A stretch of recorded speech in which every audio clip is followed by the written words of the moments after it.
Ladies and gentlemen, welcome to this conversation with Sadhguru. My work as a journalist, I often find myself in some of the most troubled places on earth, and I realized just how little I know about living and life and how much there is to learn from Sadhguru. This talk tonight is done in partnership with Head Talks, which is basically the TED Talks of the mind, and we will be talking a lot about mental health as well as in our society. Also allowed.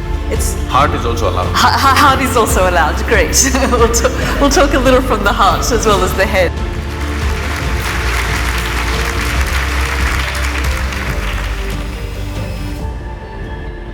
Seldom do we see this number of people turn out to one of these events queuing for hours beforehand.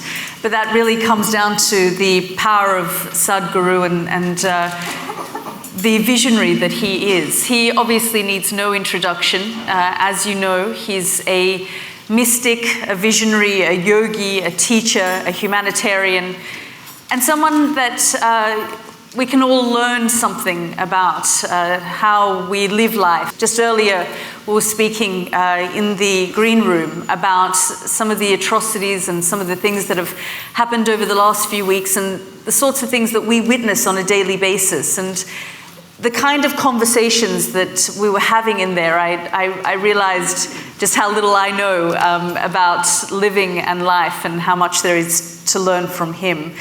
So I hope that you find tonight, in a way, something that you can take away from his words of wisdom. So I'll pass it on to Sadhguru.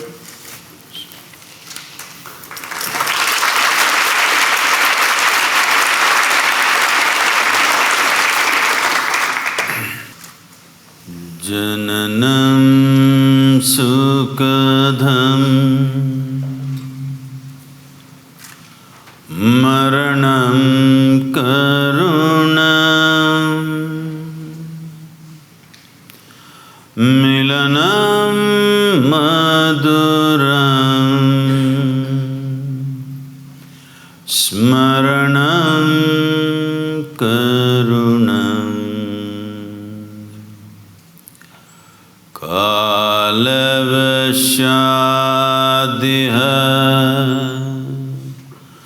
Sakalam Karunam Samayadipate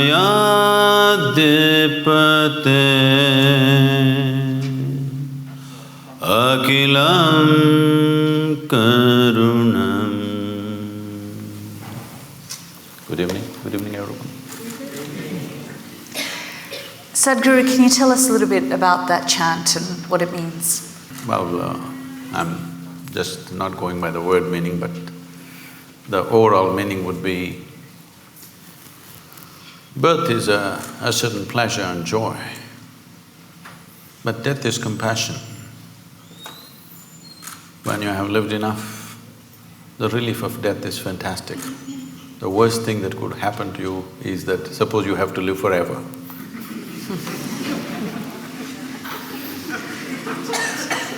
And what we are calling as birth and death is just a certain amount of time and a certain amount of energy in play. Time-wise, no matter who you are, what you are, for all of us, time is rolling away at the same pace. There's nothing you can do about it. You can't hold back a day. You can't hold back a minute.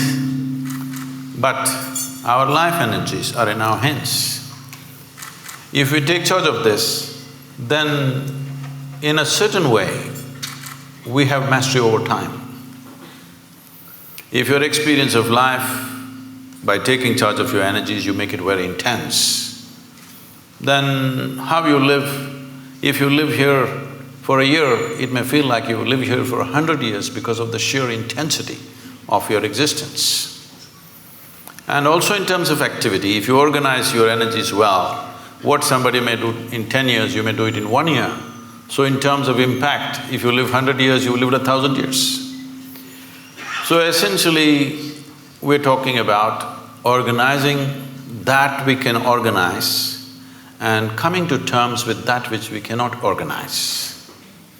This is where the equilibrium of life is. You just said the worst thing that can happen is if you live forever. But what if that death is then imposed on you? So I go back to what happened on Easter Sunday in Sri Lanka and the attacks on various churches across Colombo, where 310 people were killed. I mean, what goes through your mind when you see this, I mean, some would say a level of evil inflicted on man by man? Oh, we must understand, evil has always been inflicted only by one man upon another man, never by some other forces. It never happened like that. No hand jumped out of the sky and did any evil to anybody ever in the history of humanity. It's always one person doing something horrible to another person. This could be done for economic reasons, this could be done because of egoistic reasons, this could be done because of wealth, property, so many things. But if we have a fight for something, let's say we are fighting for this flower vase, you and me.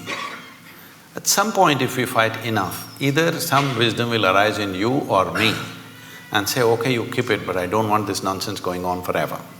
It'll come somewhere. But when people believe that they're fighting for their gods, there is no compromise. This is what we need to understand. You cannot compromise when you're fighting for your god. If it's property, I'll give it away. But I'm fighting for something about which there is no question of compromise. So we need to understand this. It's not when events happen like this, terrible events like this happen, everybody for a few days they will feel all this and then they'll go about their normal business. We must understand the moment you believe something and I believe something else, it's just a question of time when we are going to kill each other. Maybe we will, or maybe our children will, or maybe their children will, but it's bound to happen. When you believe something, when you believe means just this, what you do not know you assume and you concretize this assumption in your minds and you gather numbers. If there's 1,000 people here, all believe one thing. And when we step out on the street, if they all believe something else, inevitably there's going to be a clash. It's just a question of time. How do we deal with this though? So, you have set up the menu, but you're surprised when it gets served on your table. Why are you surprised? It is bound to happen. It's bound to happen. All this talk about just adjusting and, creating a little bit of peace here and there is not a solution. One fundamental thing that we should do in the next 25 years, if we are really concerned about the future of the world, because the day of the sword is over. Now it is a day of a deadly button which can do things that you can't imagine ever. Those kind of things it can do. Well, these deadly buttons are being spoken about on a regular basis these days in various places. So when this kind of capability is there, it's important in the next 25 years, we have to establish in the world, your religion is your personal pursuit, do whatever the hell you want. But it cannot be a national or global agenda. This must be set 100%. If we don't do this, we are not looking at just a few churches exploding or somebody shooting in the mosque or something else. You could have nations exploding into bits. A large part of humanity can go into bits because that's the kind of empowerment we have in terms of technology. It's not like you'll take your sword and kill 100 people. You're going to just take away millions at a time. So when this kind of empowerment is there, these kind of rudimentary beliefs, when I say rudimentary belief, I'm just saying, you believe something that you don't know. Let's understand the word belief first of all. I'll ask you a simple question, is it okay? Am I too abrasive for you? You said it's head talk. Suppose I ask you right now, how many of you believe you have two hands? Please raise one hand. Do you believe you have two hands or do you know you have two hands? No. If I start an argument with you that you don't have two hands, and if my argument becomes too powerful, one slap in the face and you know you got hands. So with hands you know. There are so many things you believe. What does it mean? It simply means things that you do not know. You are not sincere enough to admit what I do not know as what I do not know. Because you've not understood the immensity of I do not know. Only when you see I do not know, the longing to know, the seeking to know and the possibility of knowing becomes a living reality. Otherwise, everything I do not know, I just assume. What is the point of that? The moment you assume and you gather 1,000 people who assume the same things, and I assume something and I gather 10,000 people who assume the same thing, clash is inevitable, believe me. But it's easier said than done to say, well, in the next 25 years we need to get out of this mindset. Well, never before this was possible. Today we are sitting here just talking to 1,000 people, but you know that today we have means, what we speak here, we can make it reach the entire humanity. This was never ever possible. Many fantastic human beings have come, but what they could do was minimal, because when they spoke, hardly 10 people heard. Today you can sit here and speak to the entire world. When you have this capability, how come you say you cannot transform the world? We can. It is just that, are we committed to making it happen? I was just talking to somebody who was some kind of an expert on the internet. That's when I started going on YouTube and everything. This is about 12 years ago. I was talking to someone in United States who is some kind of an expert on the internet affairs. So I've never gone browsing or anything, I'm just busy with what I'm doing. So I just asked, what are people looking for? For hours on end, they're on this net. So he very casually says, Sadhguru, about 70% is pornography. I said, what? He says, yes. I didn't want to believe him. I said, this is not possible. It can't be 70%. Maybe some people are looking up something. But then I check with a few other people. Everybody says 70% of data is pornography. And they tell me, every year some 1.2 million children below 15 years of age are being sold on internet. What's wrong with us? I'm saying, when such a tremendous tool of technology comes to us, we want to sell our children? Is this how we use it? We want to change this. That's why I'm loud in the last 10 years, out on the internet. Do you think, though, that technology is a good thing or a bad thing? Technology is neither. The beautiful thing about technology is, if you learn to use it, it works for you. But who you are will decide how you use it, isn't it? But how do you So what we need to fix right now in the world is, who are we? This is what we need to fix. We've all become many things which we are not. Essentially, we are born as life on this planet. Rest of the things are taught to us, isn't it? Stop teaching all this stuff which makes us something other than human beings. I mean, you can say this as Sadhguru, but how do you deal with a 15-year-old who spends 6-7 hours of their day on a phone, which then impacts their mental health, their state of mind? See, being on the phone need not necessarily impact the mental health. But what is on the phone? That's a question, isn't it? Right now, at least in India, whatever they may be looking for pornography, but Sadhguru pops up.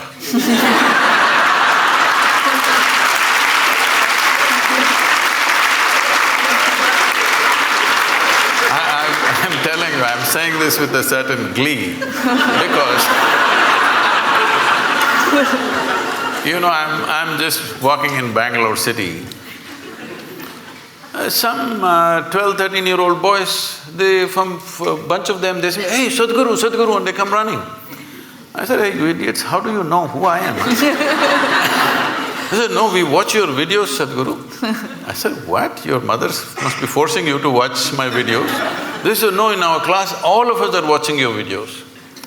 I really inquired, and I find in every school that I go to, at least 20 to 30% of the children are watching our videos. I'm telling you, when I was 15, nobody could ever get me to watch a goddamn spiritual video, all right? No way. But today, children are watching. So, this is a new and a fantastic development. So, phone is not the problem. What is the content you're putting on it and who is putting on it? Children are putting? No, adults are putting. Everything has become commerce. So, children are playing video games. Whatever, some in India, some PUBG, what is it? Huh? Because I came to know about it because the Prime Minister mentioned this something. See, it seems whatever, 2-3 hours a day, you're practicing how to kill this one, this one, this one and this one, okay? I'm shooting. When I am 12, 13, it may be okay. When I become 18, don't I want to get a little real? Am I happy just shooting them on my phone? I would like to really shoot them, please understand this. You think I will be satisfied just shooting people when I think it's the right thing to do? Whoever appears, I shoot them on the phone. You think my instinct of wanting to shoot people that I see will be satisfied just on the phone? You are living somewhere. It's not reality. So when we are putting our children through this, and we think they are violent, they are wrong, no, this is the kind of content you're giving them. Can't we change the content to whatever extent we can? I mean, but there are a lot of studies that have been done that the internet is causing a lot of angst for young people. See, these studies goes on about everything. What is not causing angst, tell me? Everything is. And these studies keep changing all the time. Yes, there is some kind of impact of a screen time because of the type of light it emits. People lose their ability, because they're going on this late night, they cannot sleep properly. Because they cannot sleep properly, next day morning there are many troubles. All these things are rolling up. Today in United States, they have technology de-addiction centers, where like AA or something, they have technology de-addiction centers where people go there, and it's a big thing that you can live without a phone. It's a huge achievement that you kept your phone away for whatever number of days. So, technology is not the problem. Compulsiveness is the problem, isn't it? If you're compulsive, even the food that you eat, if you eat compulsively, won't you get sick? So for compulsiveness, there's only one cure, consciousness. There is simply no other cure. You can make adjustments. Can I say a joke? Is it okay? Please, of course. On a certain day, an office colleague, a young woman, asked Shankaran Pillai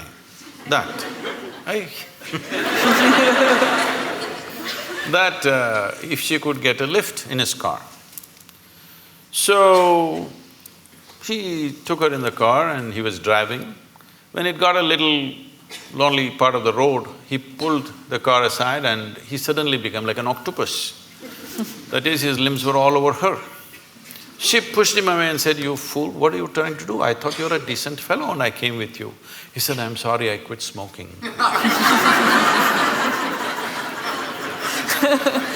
Then tell us, how do we get to a point of consciousness then? How do we not take our impulse from smoking to something else? See, we are misunderstanding consciousness as just mental alertness.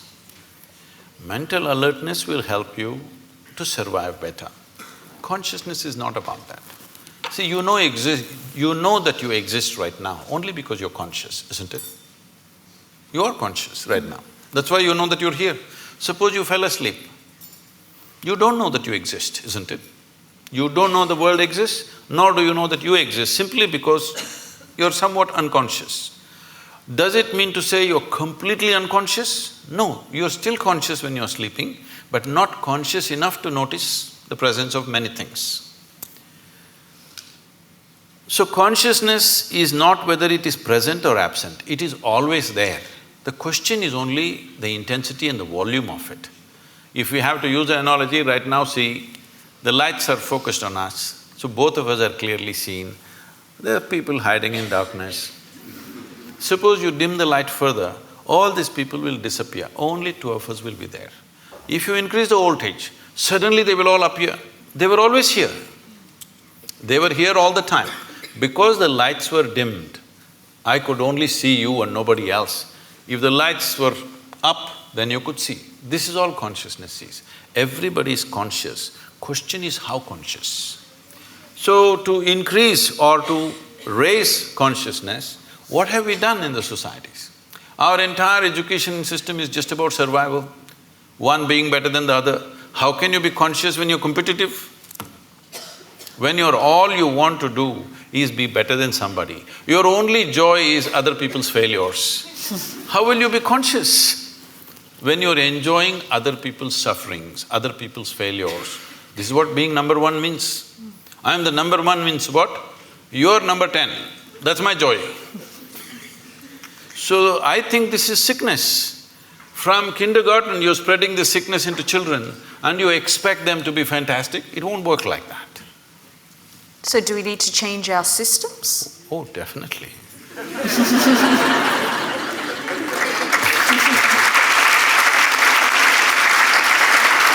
See, right now, it is anyway going to change in the next 5 to 10 years, not because people are going to become conscious, simply because of artificial intelligence.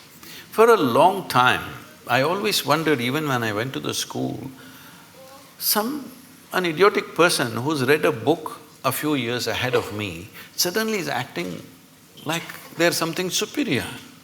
Just you read a book few years ahead of me, and how come you're so superior? I don't understand this.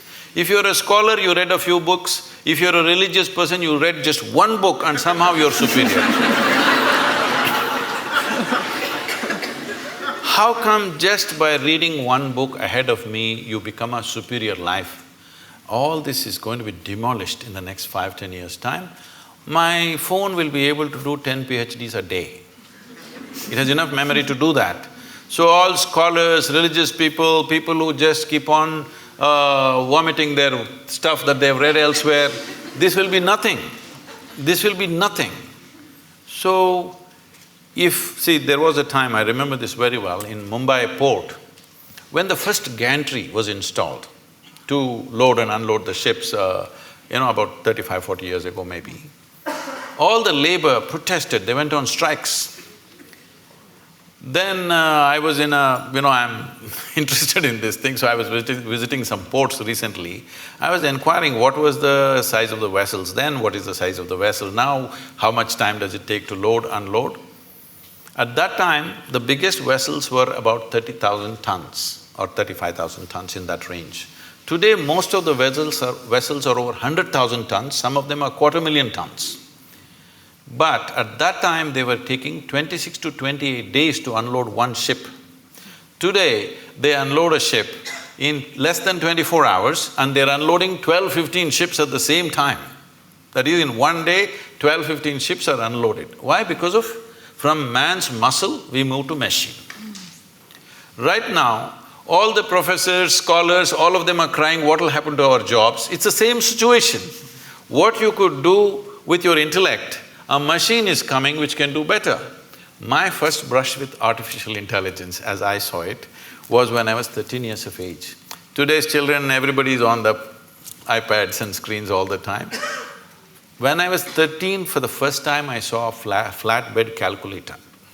So somebody brought it to school, I had never seen anything like that. They said multiplication, tuk, tuk, tuk, tuk, tuk, tuk, tuk, tuk, tuk. Just came.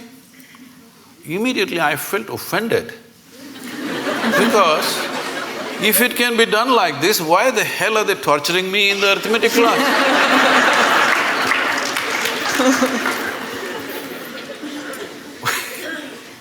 So then I imagined if there was a calculator for physics, chemistry, biology, everything, how wonderful. It took 50 years, now it's coming. All the best for the children of the future, because they don't have to go through this torture of simply trying to retain something in your memory and believe that your memory is intelligence. Your memory is not intelligence. Your memory is a certain capability, all right, but intelligence is a different dimension of life. Consciousness means pure intelligence. unsullied by memory.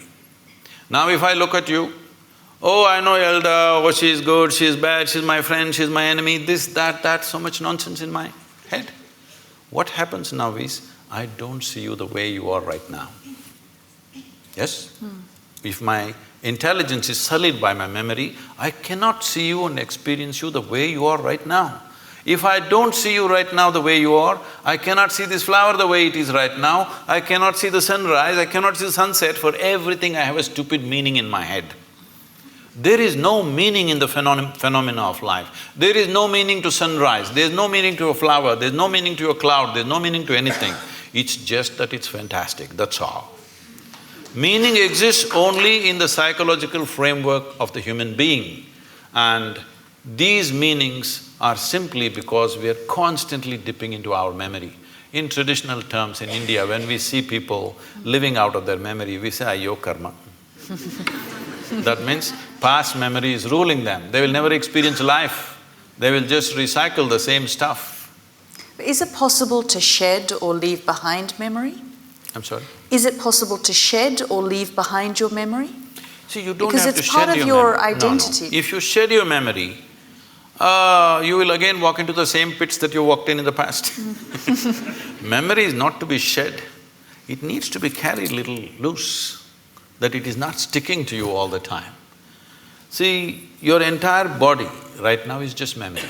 There is evolutionary memory, there is genetic memory, there is karmic memory, there is conscious, unconscious levels of memory, articulate and inarticulate levels of memory. In yoga we identify your existence as 8 dimensions of memory. This whole thing is memory, isn't it? See, you may not remember how 10 generations ago your great-grandmother looked like, but her nose is sitting on your face. Body remembers, isn't it? 100%. It doesn't matter where you go, what you do in your life, this body retains every bit of that memory, isn't it? So, this existence is memory, but do you want to use this body and this bank of memory that you have in your mind as a platform upon which you sit, or do you want to carry this on your head? This is the difference. Being conscious means you sit on this platform. Being unconscious means you carry it on your head, the burden of it. You mentioned artificial intelligence. Are you worried about the future? No, this is the best time for me.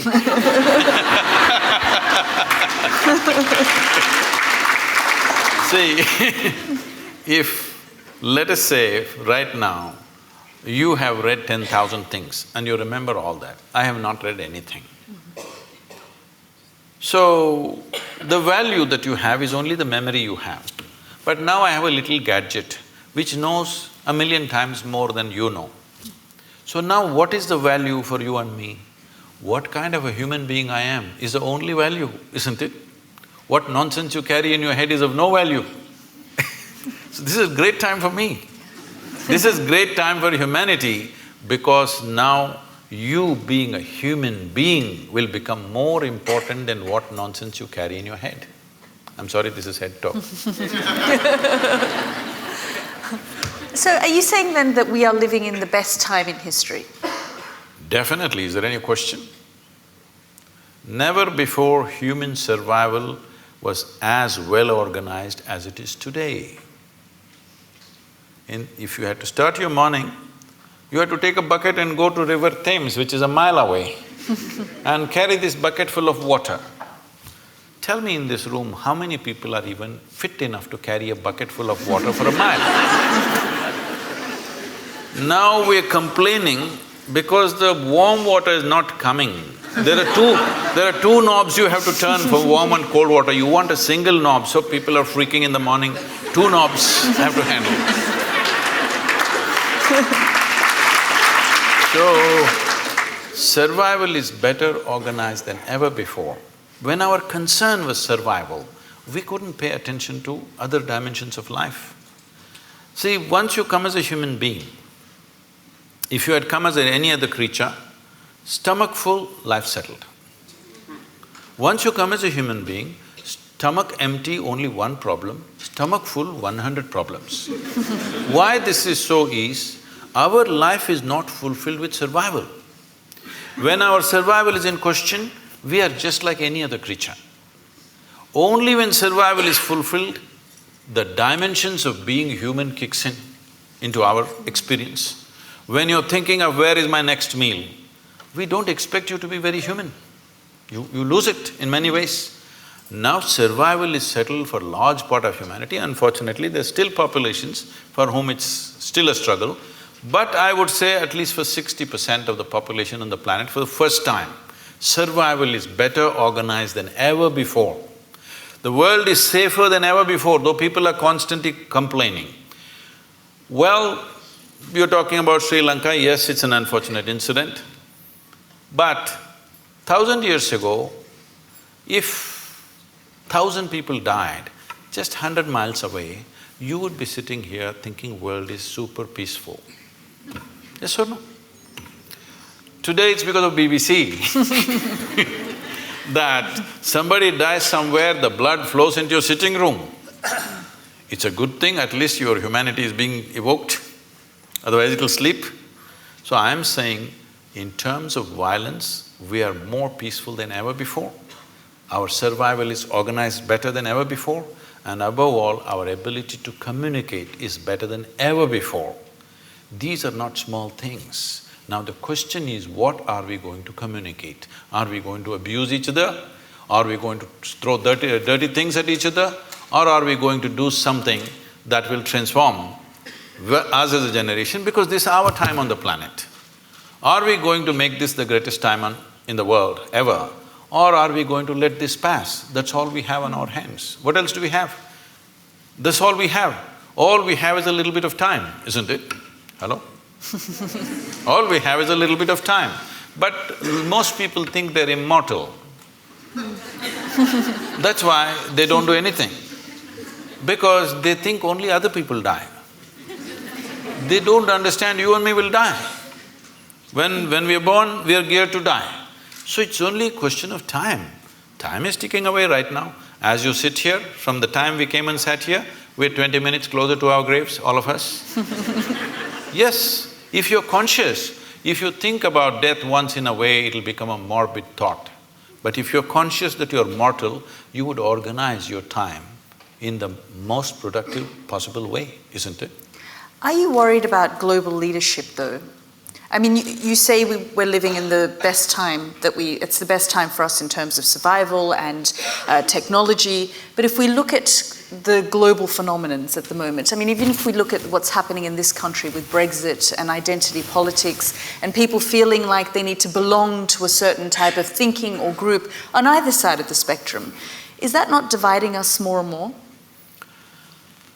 See, I think this reaction is happening not just here, in many places across the world.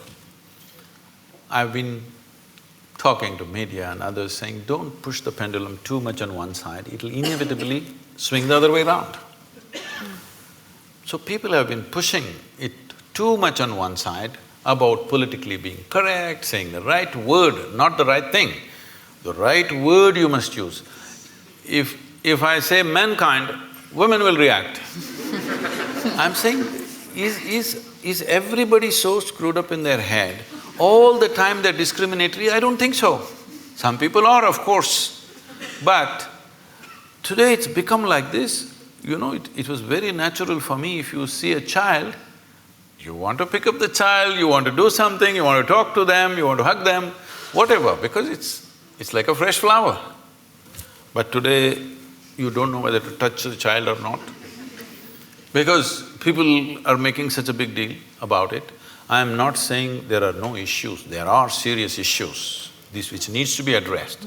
But at the same time, when we push it to a paranoia level, instead of taking necessary steps, we make it a paranoia among people, then the other swing is inevitably going to come. Now somebody is saying, don't worry about all this ecological nonsense, nothing is going to happen, everything is fine, let's do everything as it is because this is all rubbish, because you pushed it too much.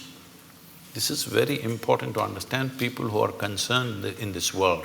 If you are a concerned human being, it's very important, whatever you think is right, you must not push it too much. If you push it too much, the reverse pendulum will anyway happen, you're seeing that right now. Talking about Brexit, Is it okay? Because I think you already made up your mind, so see, could you sell this idea to anybody in 1945? 1945, could you sell this idea that Germans, French, Italians, Spanish, English all come together as a union? Could you even think, I'm asking, after World War II? So in 50 years' time, when such a thing happens, it's not just an economic arrangement, it's a huge step in human consciousness that with people that you fought so bitterly, bitterly means it can't be any worse. Human beings can't find any worse than that. After that, within 50 years, when the generation is still alive, many members of that generation are still alive, you thought of coming together, it's not a small thing. It's not just economic arrangement, it's not just euro versus your pound or whatever. It is a tremendous step for humanity. But now you want to go back on it? It's done. On that note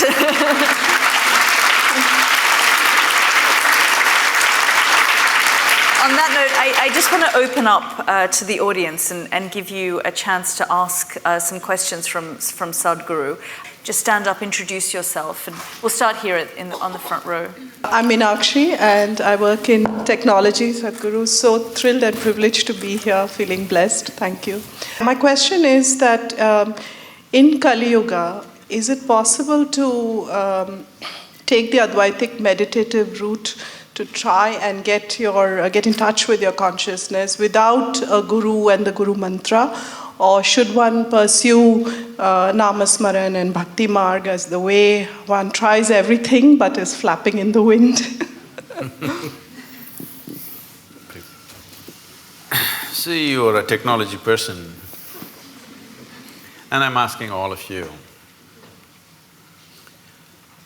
Well, each one of you may have your own religious beliefs or whatever, but please look at it sincerely. Your belief is only to a point of convenience, isn't it so? Are you willing to believe to such an extent? You have children? Children? Yes. So, are you willing to leave the future of your children in God's hands and leave it, just do Nam Smaran and leave them on the street? Because, street is also in God's hands, right? Are you capable? No. Are you willing to leave your home, doors open, your wealth, everything open, because God is there anyway? No, you do everything that matters to you. You're keeping God as insurance. All right? So, when you're in this state of mind, don't talk about devotion, it won't work. Devotion is a fantastic thing. Devotion is another dimension of intelligence. But with the kind of education that you've gone through, and your intelligence has become very skewed just by exercising one aspect, that is the intellect. Right now, our education systems are exercising only one dimension of your intelligence, that is just the intellect.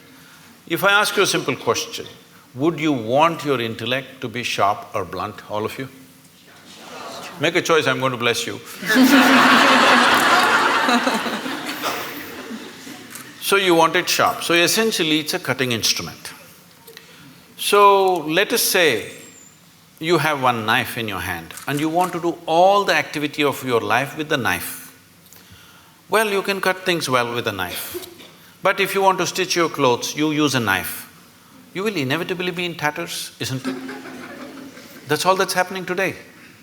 Because you're exercising just one dimension of your intelligence, which is the intellect, which is a discriminatory, sharp instrument which slices open, dissects things.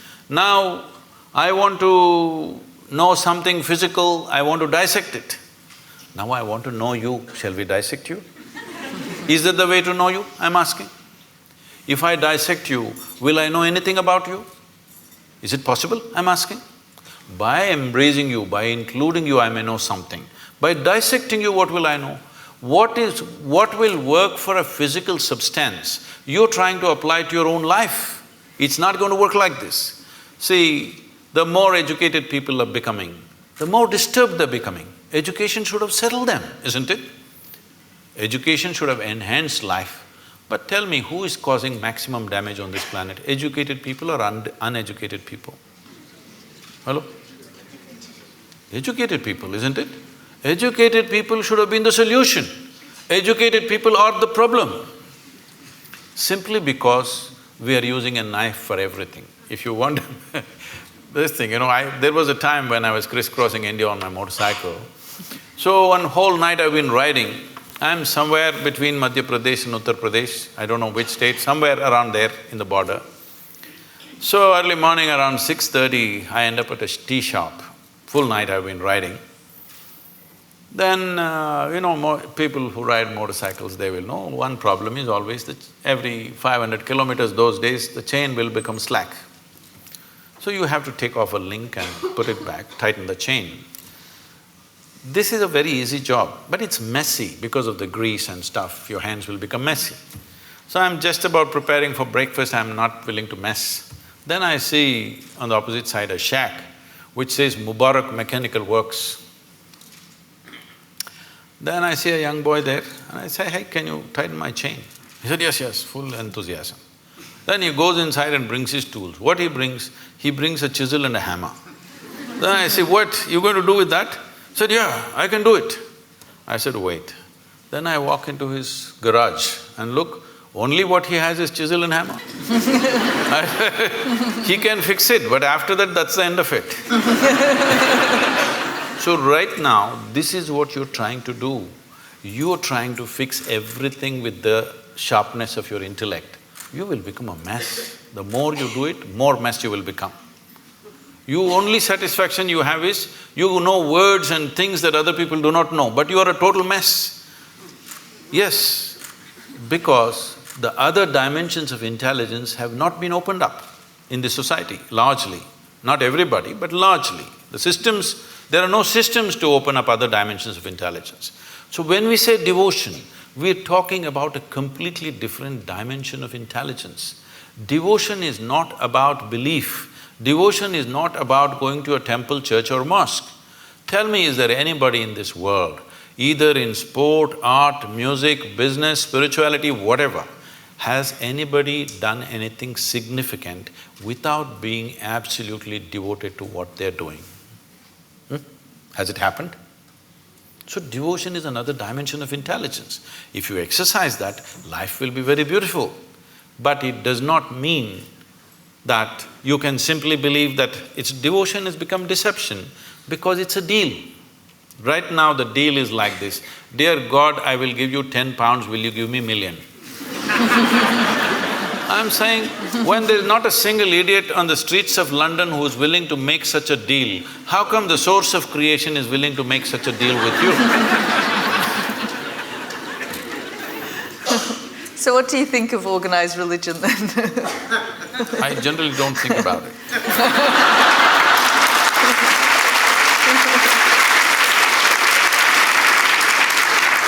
It is not that it has no use. See, if there was no religion, a lot more people would have lost their mental balance. It is a very inexpensive way of psychiatry. No, I'm saying, see, I want you to understand, the line between sanity and insanity is so thin. Don't think there are insane people and sane people. Every one of you are crossing the line here and there. Some people are not able to come back, that's all the difference is. Yes or no? Well, aren't you saying with somebody, "I'm mad at you"? So you are not mad at anybody, you're just mad, that's all. You are able to go mad for some time and come back, so you think you're normal. Somebody went there and could not come back, it became a terrible problem, all right? So, do not assume sanity is some kind of sanity is some kind of an established status for you. No, today you may be perfect, tomorrow morning you may be gone. Do you understand? It's very much possible. Like today you're healthy, tomorrow morning you may be talking about terminal illness, it's possible for any of us. So the same thing is possible with mental illnesses also. It is not to be taken lightly. But I'm talking about not exercising different dimensions of intelligence in a human being.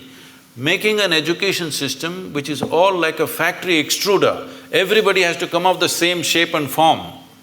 This is causing enormous distress in human societies. Yes. It's very nice to be with you, Sadhguru.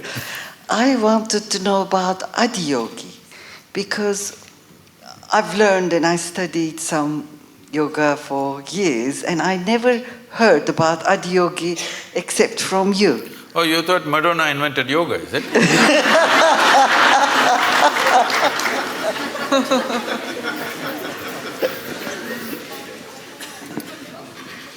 The word Adiyogi means the first yogi.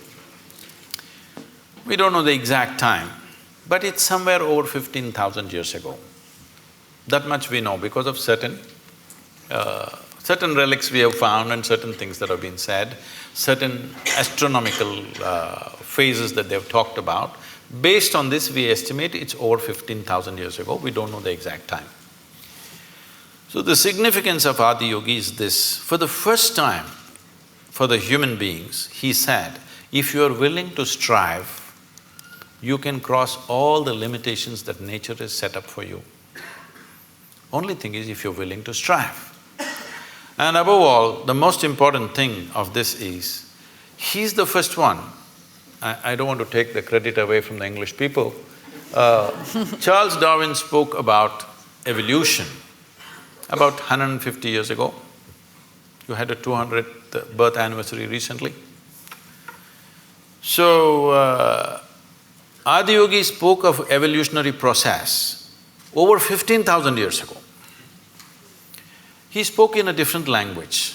When they asked how life happened, what is its beginning, what is its end, when his disciples asked him, he said, the first form of life was fish. Second form of life, he said, is a turtle, of amphibious life. That means life is moving out of water, finding its way on the land. You Indian people know about the 9 avatars. The next one is an animal, usually it's called a wild boar because wild boar is supposed to be the most physical creature among the mammals. So he says, it's a wild boar. Next one is half man, half animal. Next one is a dwarfed man. Next one is a full-fledged man but emotionally volatile man. Next one is a peaceful man. Next one is a loving man. Next one is a meditative man. The next one, which is yet to come, is supposed to be a mystical man. That could be you. Because if you pull out a small thing in your hand and start speaking to somebody in India or America, you're quite mystical. If you only… Yes. I'm saying, if only you had a phone 100 years ago, you could claim you're God and people would have believed it. Yes or no? So, he's not talking about individual people, he's talking about different stages of evolution. If you look at what Adiyogi spoke, in many ways it runs absolutely parallel to what Charles Darwin spoke 150 years ago. So he spoke about evolution and he said, till now evolution happened without your consent. Now you have the privilege to decide how far you want to evolve. This is he said, this is the most significant aspect of being human is this, that you decide your evolution. When you were a monkey, it's not my statement, it's Charles Darwin, okay? When you were a monkey, you did not decide, I want to become a human being. Nature just pushed you on for whatever reasons. But now that you're a human being, now you can decide what kind of a human being you want to be. This moment you can be like a brute, next moment you can be godlike. Both are possible for you right here. So he said the most significant dimension of being human is you determine your evolution. This is the only creature on the planet who has that freedom to do that. He said this is the most important thing, and he gave 112 methods through which a human being can evolve to their ultimate nature. So that's why Adiyogi. Namaskaram, Sadhguru. I would like to know about science of consecration, and if I'm worthy of knowing it, how do I go about it? Oh. Well, we must congratulate Yalda, because in the next 3 weeks she will be a mother. Thank you.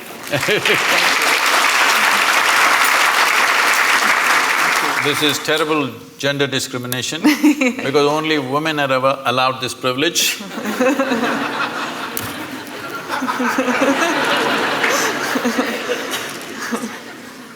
So, she was talking to me about how she's conscious when there is a situation in any place, given place, without any logic to it, conscious of certain energies and how different people and different forms and different spaces impact you.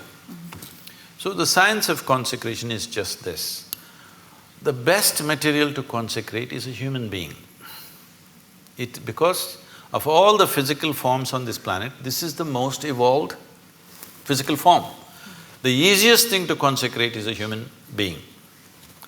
But the problem with the human being is, every few minutes they'll make a U-turn. You can consecrate them right now, by tomorrow morning we don't know. So first of all, to get them committed to stay with whatever is given to them is a big issue, especially in today's world. Because of that, we consecrate other forms. We always want to choose a form or a substance, first of all, which is of the highest density possible, because physical form, its strength and its integrity depends upon its density. So we normally solidify mercury to do this. This is called as Rasavaidya, which means it is the technology of solidifying mercury. People think it's a miracle. No, it's not a miracle. We use mercury as a process of consecration. The idea is it will change the very energy in which you are. Well, today our modern science is still busy studying physical things. Everything physical about you has been gathered from outside, isn't it so? Hello? What you call as my body is just a piece of this planet. You slowly gather it by the food that you eat. So if everything physical about you is just something else, not you, what you gathered cannot be you. What is you? Definitely there is a dimension beyond physicality. If you ignore that, there's simply no life. But right now, still the logic, the human logic which thinks it is scientific is still at this level of logic that except what I can measure on the instrument does not exist. So actually all of you do not exist because you cannot be measured. This happened to me. I don't subject myself to these indignities anymore. Way back, because of some obligation, I was in some institute, they said, we want to measure your gamma waves. I didn't know I had gamma waves. They said, no, there are gamma waves in your brain, we will measure it. So they put 14 electrodes into my body and they said, meditate. I said, I don't know how to meditate. They said, you teach everybody meditation. Yes, I do, because they don't know how to sit still. If you want, I will sit still. But this is the whole problem. Their problem is they want what kind of meditation? They want a name and the process, and they want to measure the result. So I am not going to give them that pleasure. I said, if you want, I'll sit still. So I simply sat. After about 20 minutes, with some metallic object, they're hitting that funny place in your elbow, where it hurts most. Then I thought it's part of their experiment and I sat there. Then they're hitting my ankle, my knee. It became quite consistent and painful. Then I opened my eyes and said, am I doing something wrong? Why am I being beaten? They said, no, according to our instruments, you are dead. I said, this is a great diagnosis you have. But then they thought through and they said, no, it looks like your brain is dead.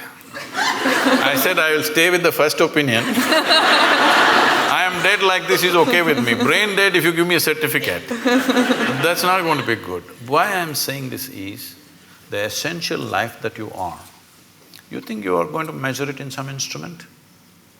Only physical processes will measure, isn't it? And you know, everything physical about you is from outside, it's not yours. It's not yours, it's just a piece of the planet. So, you can't be measured, so you don't exist. What a great conclusion are you making? So what is consecration? Is a dimension of energy which is not physical in nature, but it's life, concentrated life, let's say. Consecration is a way of creating a very concentrated life process. If you walk in, it's like that. So, in certain cultures, particularly in India, every street we consecrated at one time. But people slowly misunderstood, thinking these are temples for worship, whatever, it all went into all kinds of things. But still there are fantastic spaces of consecration in that culture, you must come and experience this. These days they're measuring some bio stuff and all, they're saying some fantastic things happening, I don't know what their meters are. But I know this, Yalda is saying she knows this, if you walk into a space, you know how alive or dead that space is. So is it measurable by something? No, only life knows life. When life meets life, it knows. When life meets death, it knows. Is there some instrument to measure this? No, because all your instruments can only measure physical processes. So consecration is that concentrated life process. No human being should live in unconsecrated spaces. If you care for humanity, especially children below 14 years of age, believe me, if you make sure they spend a certain amount of time in consecrated spaces, you will not have any of this nonsense about adolescence problems. See, right now, toddler… if you're an infant, diaper problems, toddler means he's running away problems, adolescent means some other problem, middle age means crisis, old age means horrible. When are you going to live, I'm asking? You're looking at life process as a problem. It's not a problem.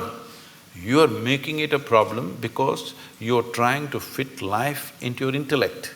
No, your intellect fits into this life perfectly well. If you try to fit this life into this intellect, it's not going to work. So consecration is a dimension and a science and a technology with which you concentrate life in such a way, if you walk in, your whole energy system bursts forth. You will see we have created spaces like this. If people just walk in, sheer intensity, simply tears start flowing. They don't know why. Simply the intensity of the place, simply tears start coming. You must every day, your cheeks should be washed with tears of love, joy and ecstasy. If this doesn't happen, you're not living yet.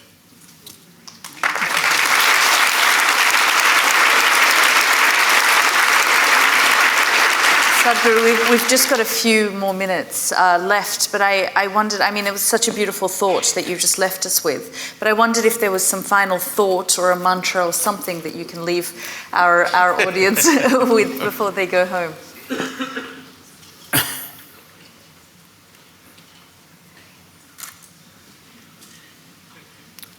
See, this is what I would like to change. To learn ABC, just 26 alphabets in English language. If you come to Tamil language, 212 alphabets, at least it's complicated. Only 26 alphabets. Tell me, how many years did you spend just learning the alphabet and learning to use it? Your basic education till high school, this is all you're doing, learning to use the language and using the language so that you can understand whatever comes your way, this is all. At least 12 years. 12 years you spent, one solar cycle that's called in yoga. One solar cycle you spent just to learn a language, to communicate with people. But to transform your life, you want a 2-minute mantra.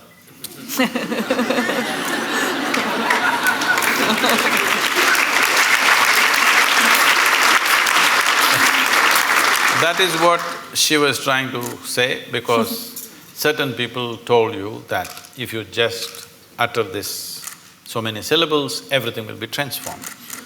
I'm not saying it is not possible. It is possible because sound has that power to transform if you use the sound right. But what level of preparation are you is the question. If you throw such a small seed somewhere, it'll become a huge tree. But only if the soil is fertile, isn't it? If you put it here on this platform, will it grow? So, What have we done to ourselves? What is the level of preparedness we have? This is the issue. All of you, I could just initiate you into a powerful meditation process just like that in 2 minutes, if only certain level of preparedness was there. But to do this, a few minutes of initiation, normally in our basic program we spend 30 to 32 hours of preparation because everybody has invested in all kinds of identities. People keep asking me, Sadhguru, what is the secret? How did you become like this? I told them, this is all I did. Never identified myself with anything. The moment your intelligence gets identified with something, you must understand this, the nature of the intellect is such, suppose you identify that you are a woman. Now your intellect keeps on doing rounds around that, protecting this gender all the time. Now you say, I'm English. Now it will go only around that, protecting that. Now you say, I'm a particular religion. Now it'll go only around that. Whatever is your identity, your intellect will serve only that. The moment you identify yourself with something, you have subjugated your intelligence to just self-defense and protection and survival. The intellect could have been a penetrating force to reveal life to you. Instead, you're using it to fight life, other life, because it's a defense mechanism. The moment I have an identity, I have to defend it, isn't it? Just to be here, without any sense of who the hell I am, you actually don't know who the hell you are. Hello? Assumed stuff, isn't it? Only because you dip into your memory. So if suppose Mr. Alzheimer visits you, suddenly you don't know who the hell you are. Even now you don't know. This is an assumption based on the accumulated memory. So if you just learn this one thing before you go to bed tonight, everything that you are not, keep it aside and go to bed, okay? Say right now this clothing, is this you? No. So you understand this, not me. It's not that physically you have to keep it aside. I'm saying, you know this is not me. Is this me? This is not me. Is this body me? This is accumulated, this can't be me, isn't it? It is said, if you live here for about 75 years, you approximately eat, depending upon your diet of course, you approximately eat between 12 to 1400 tons of food. Are you carrying it right now? Hello? Those of you who are middle-aged, are you carrying at least 600 tons? Where is it? What you thought was my body is coming and going all the time, isn't it? It's not even the same body. It's coming and going all the time. So this is not me, if you keep it aside. All the impressions that you have gathered, you also gathered from outside. Keep that aside. Everything that's not you, just keep it aside and go to bed and see if you can just be little conscious till that last moment till you fall asleep. Most people don't know when they fall asleep. Most people. When I say most, I'm being generous with percentages, 99. If you make a little effort, just a little effort, a few days, if you make an effort to stay conscious till you fall asleep, you will see you will wake up like a newborn baby every day. And it's important. Why I'm saying a newborn baby, where Yalda will have this experience in a wonderful way, you will see the baby… What do you think he's trying to do? He's drinking life. You become like that. Why? Because you're just living in the capsule of your memory, you think you already got it. If you got it, you must be dead, isn't it? So people are practicing death in installments. See, if you're really super alive, it's fantastic. If you're dead, it's good. But if I want to torture you, what will I do? I will not kill you. I will make you half alive. That's torture, isn't it? This is what is self-inflicted for most human beings right now. They're keeping themselves half alive and they're wondering why life is such a torture. I just asked a simple question about a year and a half ago when I was in London. I was speaking to a very prominent group of people. I asked, how many people in London city can sit in the evening peacefully, even without a glass of wine. They clearly said less than 1%. So, to be healthful, you need a chemical. Today, 70% of the people are on prescription medication of some sort. To be peaceful, you need chemicals. To be joyful, you need chemicals. To be ecstatic, of course you have ecstasy. I'm saying for everything, if you need chemicals from outside, this is not a moral issue for me. The concern is this: if 90% of the population is doing chemicals to be healthful, joyful, peaceful, everything, the next generation that you produce will be less than you. This is a crime against humanity. Next generation should be at least one step ahead of us. But if you produce a generation which is behind you, you're seeing this, you're beginning to see this everywhere. If you produce a generation which is less than you have committed a serious crime against humanity. This will happen in a big way if we don't go off chemicals, both prescribed and otherwise.